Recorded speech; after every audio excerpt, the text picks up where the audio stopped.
Salut toi, bienvenue sur ma chaîne où je me suis donné pour mission de partager mes erreurs, retours sur expérience mais aussi théorie afin de t'aider à écrire. Alors aujourd'hui je vais revenir sur une vidéo que j'avais déjà faite qui répond à la question par quoi est-ce qu'on commence quand on écrit son premier roman. Cette deuxième vidéo n'a pas vocation à l'annihiler mais plutôt à la compléter de façon beaucoup plus théorique. Si tu as vu ma vidéo tu sais de quoi elle parle, sinon je t'invite à aller la regarder. Nous les auteurs autodidactes on a tendance à avoir cette sorte de syndrome de l'imposteur et du coup je pense que cette première vidéo nous donne plutôt le côté mindset mental qu'il faut avoir pour pouvoir commencer à écrire, se lancer, amorcer l'écriture sans se poser plus de questions que ça, sans culpabiliser de ne pas avoir les acquis qu'il faudrait par exemple. Bref, aujourd'hui je vais vous parler de théorie et plus précisément d'une théorie qui me tient particulièrement à cœur. Il s'agit du quotient MIP. Alors je n'ai pas pondu de ma pauvre expérience, c'est Orson Scott Card qui me l'a appris dans un de ses livres. Alors le quotient MIP explique que toutes les histoires tournent autour de 4 éléments: le milieu, l'idée, le personnage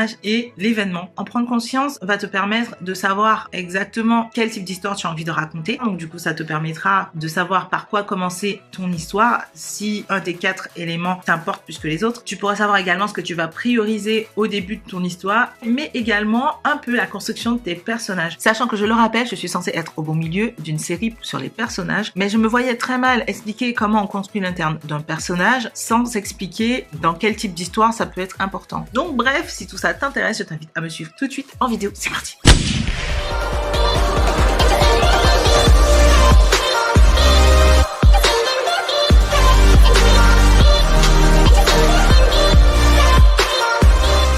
Avant d'expliquer ce qu'est le quotient MIP en détail, je t'invite à t'abonner à ma chaîne et à activer les notifications pour être averti des prochaines vidéos. Alors le quotient MIP, c'est quoi? Le quotient MIP, comme je vous l'ai dit en intro, ce sont 4 éléments autour desquels toutes les histoires vont tourner. Alors même si toutes les histoires tournent toutes autour de ces 4 éléments, il faut forcément un milieu, un personnage, une idée et des événements. En fonction de l'auteur, de ses affinités et du message qu'on a envie de faire passer, il y a toujours un élément qui va ressortir plus que les autres. Bref, je vais tout simplement vous détailler chaque élément. On va commencer tout de suite avec le milieu.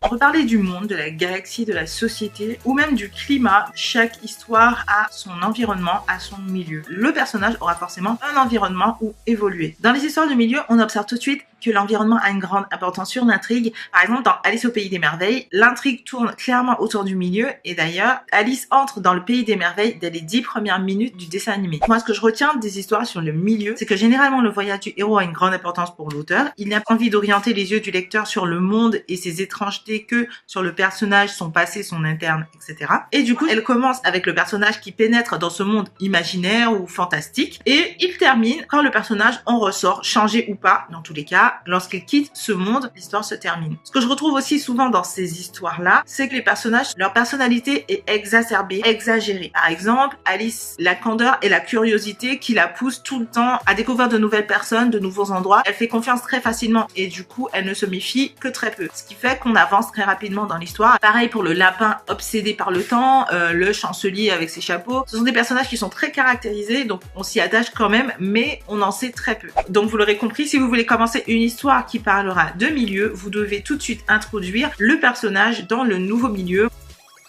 On va tout de suite se diriger vers le deuxième élément dont je vais vous parler, qui est l'idée.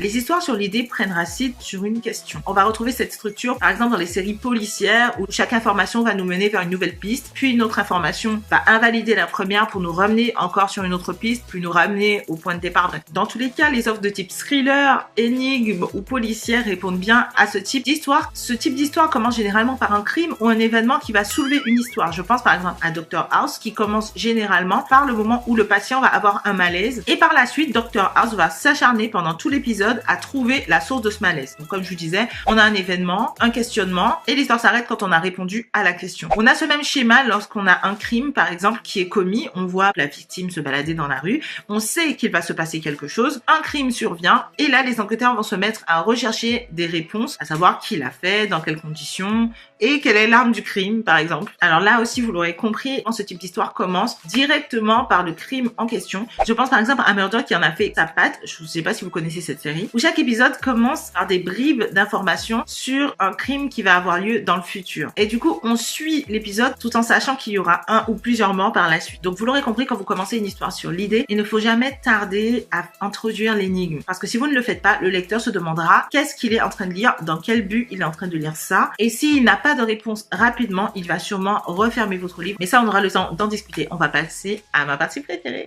les personnages. Alors bien sûr que toutes les histoires ont des personnages, c'est obligatoire, ce serait un peu débile d'avoir un milieu, une idée et pas de personnage pour faire avancer l'intrigue, mais bref. Pour différencier une histoire où le personnage est au centre et une histoire où le personnage ne l'est pas, le but d'une histoire sur le personnage est l'évolution de celui-ci. On en parlait avec Gilead, toujours toi, qui me demandait une fois si dans toutes les histoires le personnage doit évoluer. Alors la réponse pour moi est clairement non. Ça dépend vraiment si le personnage est au centre ou pas. On reconnaît les histoires où le personnage doit évoluer à travers le fait que l'intrigue externe, donc la quête externe, est liée à l'intrigue interne du personnage, à quelque chose qu'il doit dépasser au moment où l'histoire commence. Et donc lorsqu'on commence une histoire sur le personnage, bien évidemment qu'on doit être focalisé sur lui, sa famille, son environnement, son tissu social, les blocages qu'il peut avoir. Parler ou pas de son passé, c'est une autre histoire. Il faut la commencer au plus près du personnage et au plus proche du moment où le personnage sera prêt à amorcer son changement. Alors ça ne veut pas dire que ce sera simple, ça ne veut pas dire qu'il va l'accepter, ou au contraire, on espère bien que ses faiblesses, ses blocages internes viendront bloquer ce changement, et on espère aussi que les éléments externes vont venir frapper cette personne de plein fouet et la pousser à se dépasser. On va passer du coup au quatrième et dernier point qui est l'événement.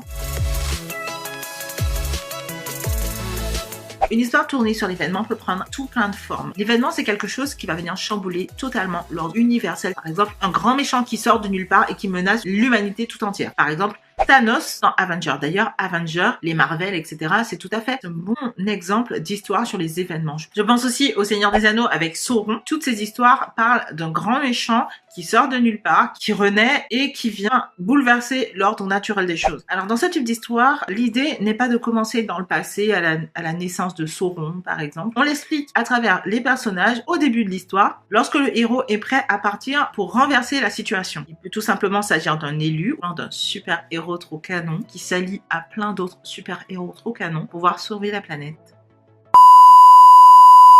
Alors, je ne sais pas ce que vous pensez de cette théorie. Moi, je l'ai adorée parce qu'elle m'a permis vraiment de mettre des mots sur certaines choses que je n'avais pas remarquées. Certaines personnes la trouvent réductrice. Alors, dites-moi en commentaire, peut-être que vous aussi, vous la trouvez réductrice, j'en sais rien. Mais moi, j'aime pas trop mettre des étiquettes sur les choses, même s'il est important de le faire pour mieux les comprendre. Ce que je veux dire par là, pour la troisième fois, je crois que je tourne en rond, c'est que pour moi, toutes les histoires tournent autour de ces 4 éléments, même si parfois c'est très très équilibré. Par exemple, je pense à Game of Thrones, où on a à la fois un milieu super, un environnement hyper détaillé. Les personnages sont hyper travaillés, très loin des clichés, avec un passé très riche. Même les personnages secondaires, leur caractérisation est très forte, très exacerbée. Donc on a un milieu super atypique. On a également énormément d'énigmes sur le passé. Et enfin, on a les marcheurs blancs qui correspondent pour moi à un méchant antique qui revient. C'est vraiment une histoire hyper complète, hyper travaillée de ce côté-là, et je pense qu'on retrouve vraiment ces 4 éléments de façon hyper forte. Je peux même pas dire lequel est supérieur à l'autre, j'ai envie de dire que ce sont les personnages,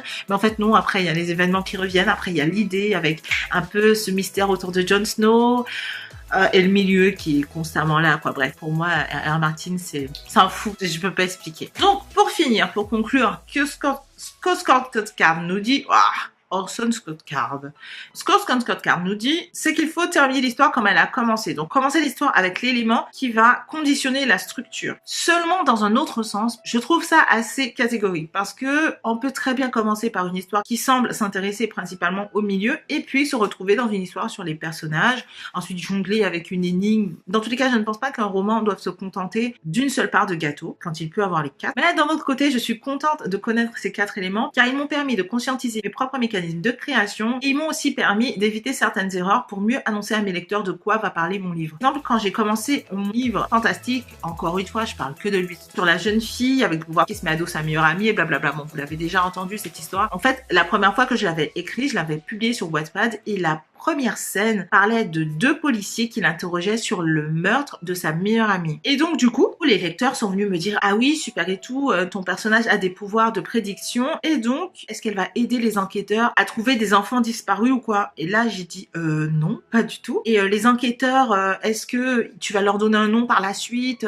Est-ce qu'ils auront une grande importance? Et là, je leur disais encore, bah non, c'est pas du tout une histoire sur une enquête, c'est une histoire sur une adolescente qui a des super pouvoirs et qui apprend à les gérer et tout, qui commence à avoir des problèmes avec sa meilleure amie et tout. Et là, elles me disent, ah en fait, on n'avait pas compris que ça comme ça, on pensait que c'était une enquête, on pensait que c'était un thriller, du coup ça nous intéresse un peu moins, les histoires d'ados, etc. Et là, je me suis dit, waouh, en fait, j'ai super mal annoncé le truc, et ça a tout à fait changé la façon dont le lecteur voyait mon bouquin. Donc même si, encore une fois, je pense que les histoires doivent parler des 4 éléments, savoir de quoi vous voulez parler vraiment, prendre les mécanismes de votre histoire, va vous permettre de bien avancer votre roman pour que votre lecteur ne soit pas perdu en cours de route. Donc voilà les gens, j'espère que cette vidéo vous aura plu, vous aura aidé, vous aura éclairé. Dans tous les cas, si elle vous a plu, je vous invite à la liker.